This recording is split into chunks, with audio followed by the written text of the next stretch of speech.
You're hungry, you never quite have the right coins for the snack you want.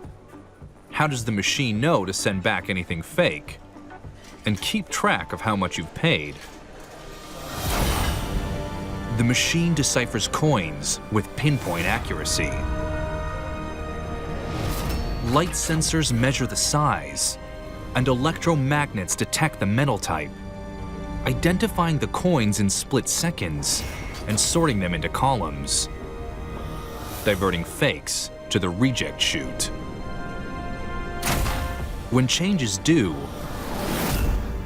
the columns carefully release one coin at a time,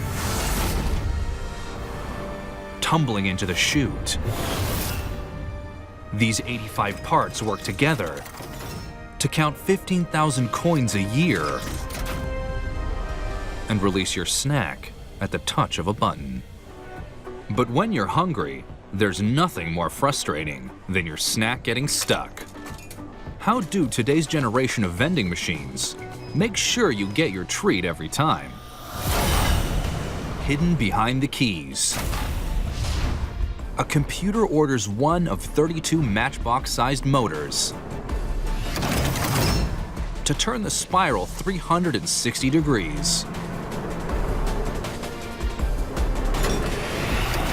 As the snack falls, it breaks a line of 10 infrared beams. If nothing crosses the beams, the computer makes the coils turn again.